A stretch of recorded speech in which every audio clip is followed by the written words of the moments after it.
Apa? Gak ada. Sekarang kedua, soal jaring. Gini Bor, yang melaporkan adalah institusi, tapi sebagai subjektif, sekali lagi, saya mewakili Tirta Mandira Hudi. Tidak mewakili institusi. Saya mewakili Tirta. Saya gak setuju jaring itu ditahan. Karena dia udah minta maaf. Dulu, itu keputusan polisi. Polda Bali menyebut, oke, saya patuh hukum. Saya tidak akan intervensi hukum, karena itu ranah polisi. Sekarang, di statement, jaring sudah janji tidak mengulangi kesalahan. Jaring sudah berjanji tidak akan mengulangi kata-kata kacung kocak kacung. Ketiga, jaring akan melanjutkan edukasinya mengenai jangan tergelam dan takutan, naikin ekonomi Bali dan bagi makanan. Dia bahkan sudah berjanji siap hapus akun Instagram. Sudahlah. Ketika seseorang sudah berniat minta maaf, ya wes lah. Ikhlasin bos. Karena faktanya pun pemimpin daerah kalian itu gak pakai masker juga, dan malah ngajarin obat COVID itu arak Bali. Di zaman dulu jaring melakukan kesalahan ngantapin kata kacung, ID Bali melaporkan, dan ID Bali juga tidak ikut campur lagi intervensi. Tapi berikutnya di sidang jaring mengakui udah salah, udah minta maaf. Sudah kok ada buktinya di WA saya udah minta maaf, udah salah. Ya kan? Kenapa saya bilang sosok ini penting? Karena ketika jaring itu keluar dari bui, dia bisa membuat semangat orang Bali itu naik lagi. Dan dia pun sudah berjanji loh, tidak akan mengulang. Ya wes lah. Karena apa yang dilakuin bagi pangan tiap hari itu efektif. Itu meningkatkan semangat. Saya bicara sebagai seseorang Tirta. Dan saya juga seorang ID. Hukum tidak bisa diintervensi, tapi selama seorang pelaku sudah meminta maaf, ya wes lah. Kayak kita harus belajar memaafkan orang yang emang paling kita benci kalau dia udah minta maaf. Toh sebenarnya apa yang dilakukan juga sama kayak kita. Kita sering ngata-ngatain orang, brengsek kamu, bangsat kamu, kayak sering kita ngomong kayak gitu. Ya udahlah. Terus kenapa gitu loh. Nah, ini yang kita maksudkan, nggak sinkron. Nggak sinkronnya di sini kayak, oke, kalau saat itu jaring tidak minta maaf, oke, jeblosin. Nah, faktanya orangnya udah minta maaf. Nah, terus piye? Nah, tapi hukum harus tetap berlaku, tapi urgensinya gitu loh, Bor. Kalau dia keluar, dia bisa bagi makanan lagi. Itu yang kita tangkap kan, bagi makanan, karena rakyat Bali lagi miskin. Ini kan ada urgensinya, paham kan? Nah, kedua, itu tanggapan saya kalau kalian tanya terus ya. Tapi sebagai institusi ya, saya harus patuh dong, karena saya kan Didi.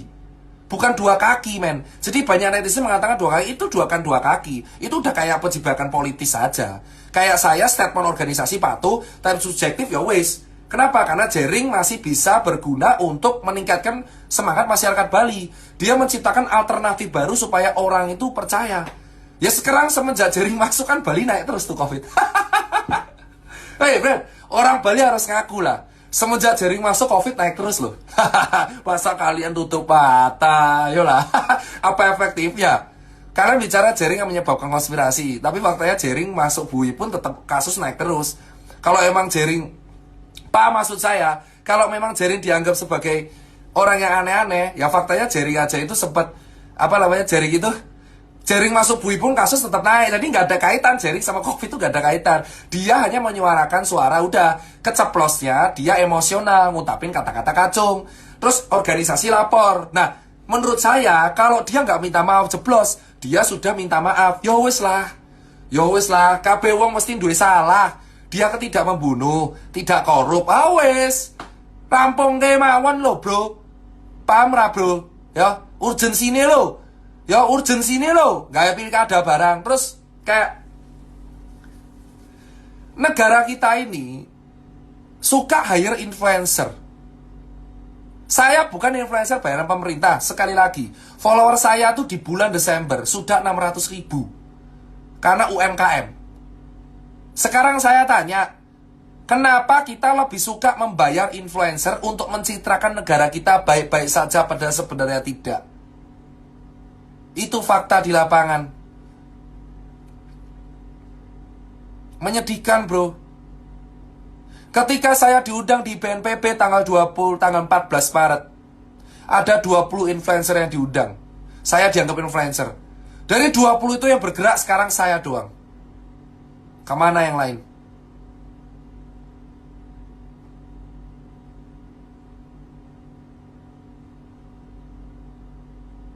Sekarang, saya mengajak kalian berpikir. Pada tanggal 14 Maret, saya diundang sebagai influencer 20 di BNPB. Padahal saya bukan influencer. Saya seorang pada waktu itu dokter dan pengusaha yang hobi siaran di UMKM. Per Januari, follower saya 600 ribu. 20 orang yang diundang BNPB pada tanggal 14 Maret. Kemana sekarang? Kenapa negara kita? Saya mau tanya sama yang membuat kebijakan ini loh. Kalau urgensi, jelek ya jelek. Ngapain harus pencitraan baik? Kenapa kita harus membayar influencer untuk mencitrakan kita baik? Berpura-pura baik. Pakai kalung anti corona. Emang apa? Kepentingannya apa? Kenapa nggak kalian mengangkat dokter, mengangkat nakes, mengangkat PKL yang berjuang? Kayak Malaysia. Ditiru. Itu orang PKL yang berjuang diangkat, masukin koran. Orang-orang susah di daerah Priuk diangkat. Sosoknya angkat. UMKM yang bisa berjaya angkat. Yang buat masker kain diangkat. Yang suruh edukasi influencer katanya mempengaruhi pola masyarakat. Bro, asal kalian semua tahu, semua influencer itu pakai masker di depan kamera. Terus negara membayar mereka. Gimana ceritanya? Katanya untuk edukasi. Urgensinya mana? Ayo kita nggak usah bohong. Gak usah munafik. Semua orang yang terkenal tuh pakai masker kalau di depan kamera doang. Kalau realita ya kayak rakyat jelata biasa. Kalau di depan kamera doang pakai masker. Wong saya kayak gitu juga kok. Ayo, ngaku lah. Ngapain sih pencitraan terus? Sekarang saya tanya, urgensinya apa? Itu fakta yang saya temukan 7 bulan di lapangan. Ayo Tirta, carilah influencer lokal. Piye dong? Ayolah Tirta, cari influencer lokal. Ayolah Tirta, cari influencer lokal. Jadi saya disuruh nyari influencer lokal. Saya sudah bilang, saya dokter bukan influencer. Selalu ditulis dokter influencer. Apaan sih? Dokter influencer. Dokter influencer itu dokter Raisa, dokter Safira, dokter Andika, dokter Vito. Nah itu dokter influencer. Nah, saya tukang ceplos-ceplos. Selalu tulis saya dokter influencer. Apaan sih? Saya dari dulu 2014 suaranya UMKM sama kesehatan ceplos-ceplos. Tapi negara kita suka membayar. Dan itu pusat sama daerah suka banget influencer lokal. Piye sih?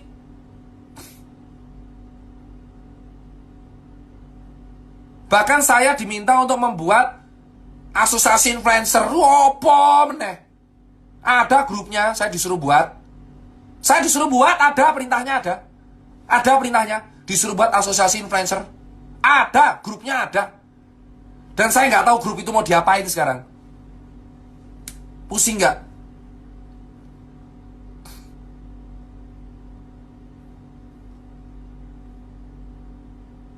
Oh ya, saya mau tanya. Dulu orang bilang jaring anti konspirasi. Jaring dibui aja karena penyebab konspirasi naik. Penyebab COVID naik. Sekarang saya tanya, efeknya apa jaring dibui sama COVID? Tetap naik COVID-nya? Saya praktek di Kartika, bantuin dokter Sadewa. Sekarang saya tanya ke kalian. Dulu orang bilang jaring harus ditangkap karena penyebab COVID merebak di Indonesia. Saya masih ingat ada teman saya bilang kayak gitu. Ada capture. Jaring harus ditangkap karena penyebab COVID. Nah sekarang jaring ditangkap COVID tetap naik. Malah di Bali meroket. Tapi ye, lucu gak? Apa hubungannya jaring sama COVID? Kagak ada. Kalau jaring gak minta maaf, dia layak di penjara. Lah faktanya jaring minta maaf. Jadi menurut saya udah, orang itu perkara lisan, selesai lah. Kalau kita hanya memperhatikan tutur kata, sampai kapan negara ini mau merdeka, bos? Orang kita masih perhatikan tutur kata. Tutur kata, tutur kata, tutur kata, tutur kata, tutur kata. Selama tutur kata salah, minta maaf, selesai. Karena setiap orang pernah membuat kesalahan. Logika aja, cek di Bali. COVID naik tuh, jaring di penjara. Lalu apa kaitannya jaring sama COVID? Gak ada. Lucu kan? Malah nggak ada yang bagi pangan. Udah itu doang. Dia minta maaf. Ada buktinya dia minta maaf di WA saya. Di depan di Bali dia minta maaf. Lawyer pun minta maaf. Di medsos dia minta maaf. Terus ya wes lah. Jering udah minta maaf, udah selesai bagiku. Apa kaitannya karo COVID? Renek. Tetep buka kasusnya. Karena kesalahannya COVID itu bukan pada Jering, tapi pada kesalahan kebijakan. Paham?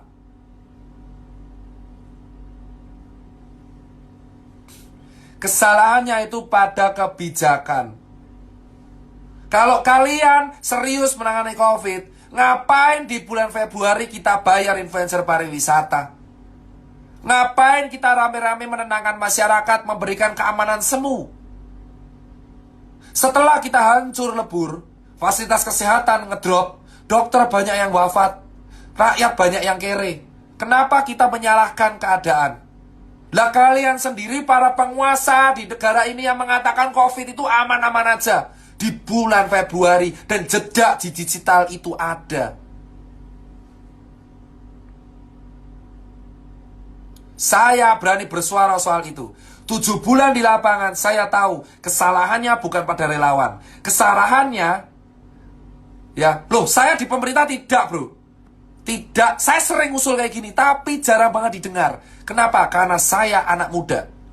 Karena saya masih muda. Karena saya tidak punya partai. Karena saya tidak punya jabatan. Saya hanya Tirta. Saya sering sharing, ngeritik ke atas. Tetapi saya bukan pejabat. Saya tidak punya kekuasaan, maka saya tidak didengar.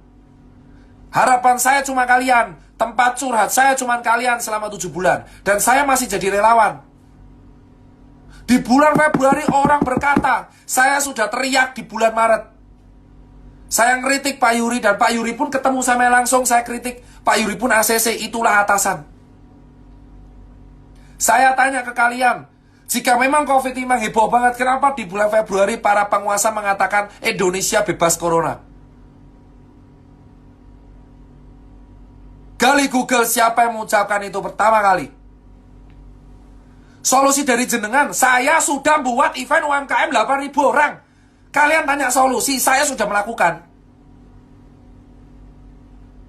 Jengkel saya ditanya terus, solusinya apa? Jangan kritik lah, saya tuh sudah buat pameran UMKM 8.000 orang.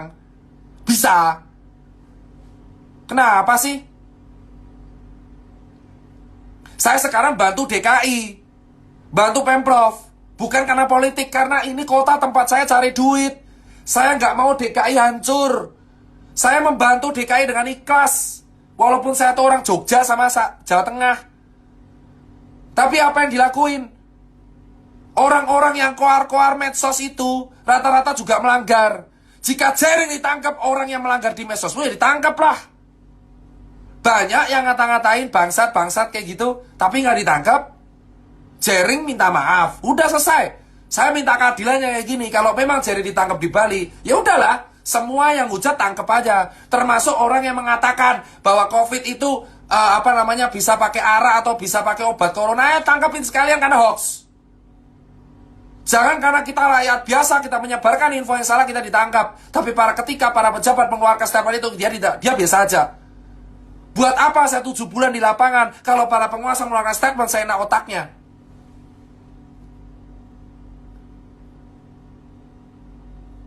Kalian rata-rata ayo lihat. Di bulan Februari siapa yang bilang Indonesia bebas corona? Sekarang orang-orang nyala-nyalain. Ayo, flashback, berani bersuara, Bor.